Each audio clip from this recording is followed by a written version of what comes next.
ताकि हमारे परिवार के लायक तो कम से कम अनाज निकल ही आए। पर पिछले साल तो खूब बारिश हुई थी। हाँ राधिका, तब इतनी बारिश हुई थी कि आधी फसल गल गई थी। खेती किसानी की यही समस्या है, बारिश कम हो तो दिक्कत और ज्यादा हो जाए तो दिक्कत।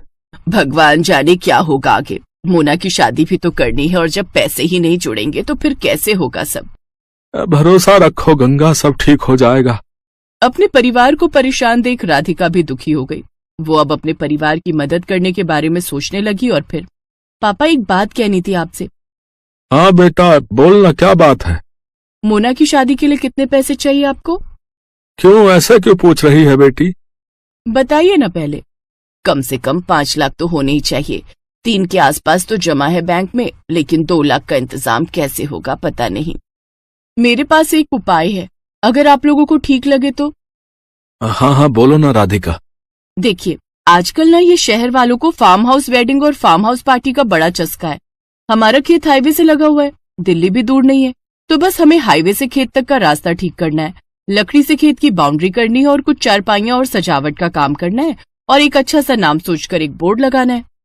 बेटा मुझे तेरी बात कुछ कुछ समझ में आ रही है, इस सब के लिए पैसे कहाँ से आएंगे? वो 3 लाख रुपए हमारे काम आएंगे और अगर धंधा चल निकला तो मोना की शादी हम धूमधाम से करेंगे। मुझे भी ये आइडिया बढ़िया लग रहा है।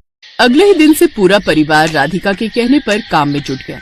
हाईवे से लेकर खेत तक बढ़िया टाइलें लगा दी गई, लकड़ियों से खेत की 4 दीवारी कर दी गई और फिर खेत अच्छे से साफ कर उसमें घास उगाकर जगह जगह सुंदर चारपाइयां लगा दी गई।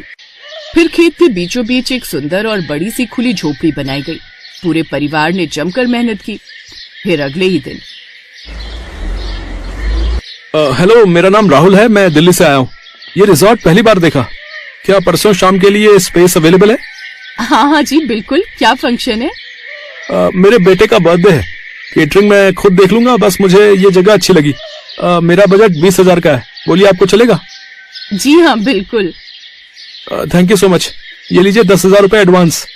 राधिका का प्लान काम कर रहा था। 2 दिन बाद राहुल ने अपने बच्चे का बर्थडे खूब अच्छे से मनाया। राधिका और उसके परिवार ने पूरे खेत को गुब्बारों और रोशनी से सजाया था।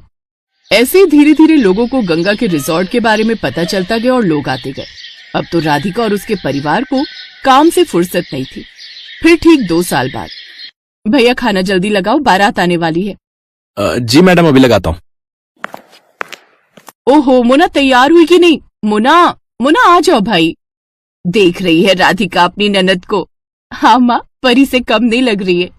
सब आपकी वजह से है भाभी, मेरी नहीं हमारी वजह से। और सुनो, अपने पहले बच्चे के पहले बर्थडे के लिए अभी से बुकिंग कर लो इस रिजॉर्ट की, क्या पता तब ये स्पेस खाली हो या ना हो।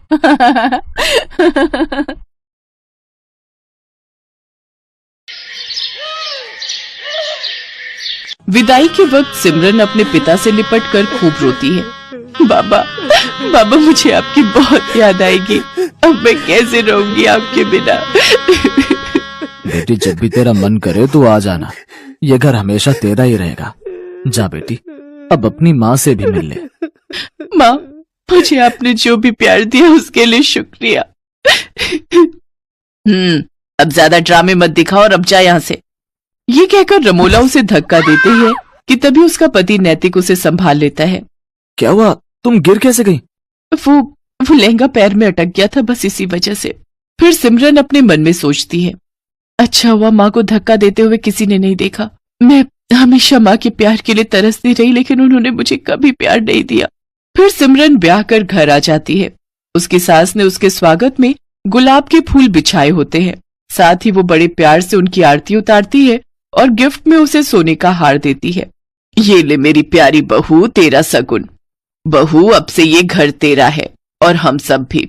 तुझे कुछ भी चाहिए होगा या किसी काम में मदद चाहिए हो तो हमें कहना। अच्छा, अब तुम दोनों थक गए होंगे, थोड़ी देर आराम कर लो, बाकी की रस्में फिर करेंगे। शुक्रिया माँ जी। सिमरन नैतिक के साथ कमरे में चली जाती है और आराम करती है। फिर दिन के 1 बजे उसकी नींद खुलती है। ओह गॉड, कितनी देर हो गई, मेरी पहली रसोई की रस्म भी अभी बाकी थी। माँ जी तो बहुत गुस्सा करेंगी। सिमरन जल्दी से बाथरूम की तरफ जाती है, लेकिन बाथरूम से नहाकर निकल रहा नैतिक सिमरन से टकरा जाता है और सिमरन फिर गिरने वाली थी। कि तभी वो उसे संभाल लेता है।